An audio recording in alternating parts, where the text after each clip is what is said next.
जन्मजात विकाराबद्दल आपल्याला नेहमीच एक भीती वाटत आलेली असते. आपण बऱ्याच प्रकारचे जन्मजात विकार ऐकलेले असतात. हृदयाचे असतील, फुफ्फुसाचे असतील, मेंदूचे असतील. पण आज एका मणक्याच्या जन्मजात विकाराबद्दल आपण माहिती जाणून घेणार आहोत. अर्नॉल्ड कायरी मायलफॉर्मेशन नाव थोडंसं समजायला अवघड असलं तरी बऱ्याच जणांनी ते ऐकलं असेल आणि कदाचित आपण आपल्या आजूबाजूला असे काही रुग्ण पाहिले पण असतील. तर अर्नॉल्ड कायरी मालफॉर्मेशन हे काय आहे हे आज आपण या व्हिडिओमध्ये जाणून घेणार आहोत. नमस्कार, मी डॉक्टर रवींद्र पाटील, डायरेक्टर आणि कन्सल्टंट न्यूरोसर्जन, समर्थ न्यूरो आणि सुपर स्पेशालिटी हॉस्पिटल सांगली. समर्थ हॉस्पिटल हे सांगली मिरज परिसरातील पहिलं 100 बेडचं सुपर स्पेशालिटी हॉस्पिटल आहे, जे पूर्णपणे मेंदू आणि मणक्याचे विकार आणि त्याचबरोबर गंभीर अपघात असणाऱ्या रुग्णावर उपचार करण्यासाठी सदैव तत्पर आहे. अर्नॉल्ड कायरी मालफॉर्मेशन ही जी जन्मजात विकृती असते त्याच्यामध्ये जो छोट्या मेंदूचा जो भाग आहे, ज्याला आपण काही वेळा सेरेबेलम असं म्हणतो, तर या सेरेबेलमचा एक टॉन्सिल म्हणून पार्ट असतो. हे टॉन्सिल जो पार्ट आहे तो काही जन्मजात विकृतीमुळं आपल्या कवटीतून खाली घसरतो आणि तो मज्जारज्जूकडे सरकतो. त्याच्यामुळं कवटी आणि मज्जारज्जू ह्याचं जे काही जंक्शन असतं, ज्याला आपण फोरामेन मॅग्नम असं म्हणतो, तर त्या ठिकाणी कमी जागेमध्ये अधिक स्ट्रक्चर जमा झाल्यामुळं मेंदूतून जे काही पाणी असतं, जो द्रव असतो, तर त्याच्या प्रवाहाला अडथळे निर्माण होतात. आणि जेव्हा हे अडथळे निर्माण होतात तर त्याच्यामुळं शरीरामध्ये विविध प्रकारची लक्षणं दिसायला लागतात. साधारणपणे एक 5 मिलीमीटरपेक्षा जास्त जर असे टॉन्सिल खाली घसरले तर होणाऱ्या लक्षणांची तीव्रता जास्त असते आणि त्यावेळी आपण त्या रुग्णाला अर्नॉल्ड कायरी मालफॉर्मेशन आहे असं आपण म्हणतो. ह्या विकृतीचं वर्णन सर्वात प्रथम 1891 मध्ये हॅन्स किएरी या ऑस्ट्रियन न्यूरोपॅथॉलॉजिस्टनं केलं. त्यानंतर जर्मन शास्त्रज्ञ ज्युलियस अर्नॉल्ड यांनी या विकृतीच्या काही विशेष वैशिष्ट्यावर प्रकाश टाकला आणि म्हणूनच या स्थितीला या दोन शास्त्रज्ञांची नावे दिलेली आहेत, that is Arnold Kairi malformation. ह्या विकृतीचे प्रामुख्याने 4 प्रकार आहेत. त्याच्यामध्ये Kairi malformation type 1, type 2, type 3 आणि टाईप 4 असे हे 4 प्रकार आहेत. टाईप 1 मध्ये हा सगळ्यात सामान्य प्रकार आहे आणि तो जन्मजात असतो किंवा जन्मानंतर देखील झालेला असू शकतो. या प्रकारामध्ये सेरेबेलमच्या टॉन्सिल्स या फोरामेन मॅग्नम या कवटीच्या खालच्या भागातून खाली सरकतात. बहुतेक वेळा या प्रकारचे निदान हे साधारण किशोरवयीन मुलांमध्ये किंवा प्रौढावस्थेमधील व्यक्तीमध्ये सुद्धा काही वेळा होतं आणि याची लक्षणं सौम्य आणि काही वेळा अनिश्चित स्वरूपाची असतात. कायरी मालफॉर्मेशन टाईप 2 हा अधिक गंभीर प्रकार आहे आणि बऱ्याच वेळा तो जन्मजातच असतो आणि यामध्ये फक्त सेरेबेलमच नाही तर ब्रेनस्टेम आणि चौथ्या मेंदूच्या पोकळीचा पार्ट, म्हणजे ज्याला आपण 4th व्हेंट्रिकल असं म्हणतो, तर हा देखील भाग काही वेळा खाली सरकतो. बहुतेक वेळा स्पायना बायफिडा ह्या जन्मजात विकृतीसोबत हे कायरी मालफॉर्मेशन टाईप 2 दिसून येतं. मालफॉर्मेशन टाईप 3 हा दुर्मिळ आहे, परंतु हा देखील गंभीर असतो. यामध्ये मेंदूचा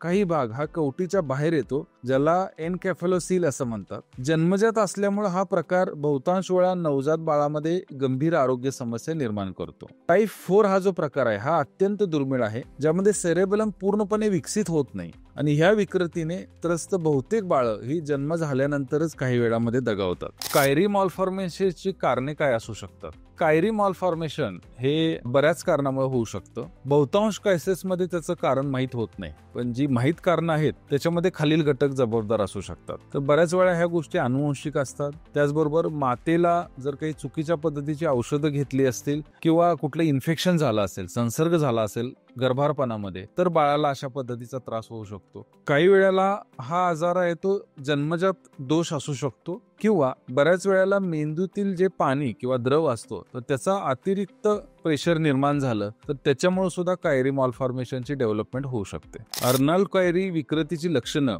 ही तिच्या प्रकारावर आणि तीव्रतेवर अवलंबून असतात. आता ही लक्षणं अनेक प्रकारची असू शकतात. त्यामध्ये डोकेदुखी, विशेषतः खोकताना आणि शिंकताना वाढणारी डोकेदुखी, मानेमध्ये वेदना, समतोल राखण्यास होणारा त्रास किंवा चालताना अडखळणं, हातपाय सुन्न होणं किंवा कमकुवत होणं, गोंधळ किंवा चक्कर येणे, दृष्टीमध्ये किंवा ऐकण्यामध्ये समस्या होणं, गिळताना त्रास होणं, गंभीर प्रकरणामध्ये अगदी श्वास घेण्याला सुद्धा अडचण येऊ शकते. अर्नॉल्ड कायरी ह्या विकृतीचं निदान हे मुख्यत्वे करून इमेजिंग तंत्रज्ञानानं केलं जातं. ह्याच्यामध्ये MRI हा सगळ्यात प्रभावी चाचणी प्रकार आहे, जो मेंदूच्या संरचनेतील बदल जो असतो तो स्पष्टपणे दाखवतो. सिटी स्कॅन हा हाडाशी संबंधित विकृती ओळखण्यासाठी वापरलं जातं आणि त्याचबरोबर CSF फ्लो स्टडी हा मेंदूच्या द्रव प्रवाहातील अडथळं ओळखण्यासाठी ही तपासणी केली जाते. अर्नॉल्ड कायरी मालफॉर्मेशनची उपचार पद्धती. उपचाराच्या बाबतीत ह्याच्यामध्ये बरंचसं संशोधन झालेलं आहे आणि अजूनही संशोधन सुरूच आहे. पण ज्या काही गोल्ड स्टँडर्ड किंवा ठरलेल्या उपचार पद्धती आहेत तर त्याच्यामध्ये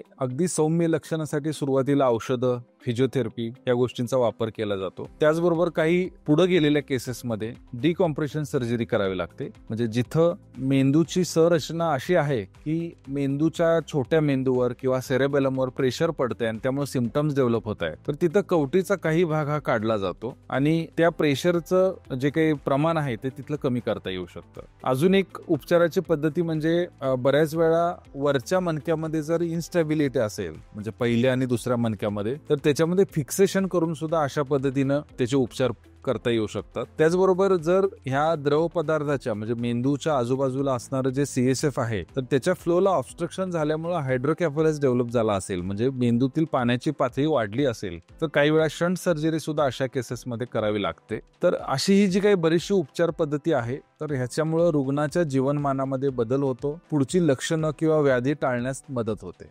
अर्नॉल्ड कायरी मालफॉर्मेशन हा एक गंभीर आजार असतो. अगदी सौम्य लक्षणं असतील आणि सुरुवातीची स्टेज असेल तर बऱ्याच वेळा औषधांनी रुग्णाला रिलीफ देता येतो. पण गंभीर लक्षणं असणाऱ्या रुग्णामध्ये मात्र शस्त्रक्रियेची आवश्यकता लागते. शस्त्रक्रिया करून रुग्णाला होणाऱ्या पुढच्या व्याधी आपल्याला टाळता येऊ शकतात. त्यामुळं ह्या रुग्णाचं किंवा ह्या रोगाचं निदान हे वेळेवर होणं आणि अचूक होणं हे अतिशय आवश्यक असतं. ह्याच्यामध्ये लक्षणाकडे तुम्ही जरूर लक्ष द्या आणि अशी जर लक्षणं आपल्या किशोरवयीन मुलामध्ये किंवा अगदी जन्मजात बाळामध्ये काही दिसत असतील तर मात्र तुम्हाला न्यूरोसर्जन डॉक्टरांचं मत घेणं हे अतिशय आवश्यक ठरतं. हा व्हिडिओ शेवटपर्यंत पाहिल्याबद्दल खूप खूप धन्यवाद. अशीच माहिती आम्ही दर आठवड्याला आपल्यापर्यंत घेऊन येत आहोत. आपल्याला अजून कुठल्या विषयावर माहिती हवी असेल तर आमच्या कमेंट सेक्शनमध्ये जरूर कळवा.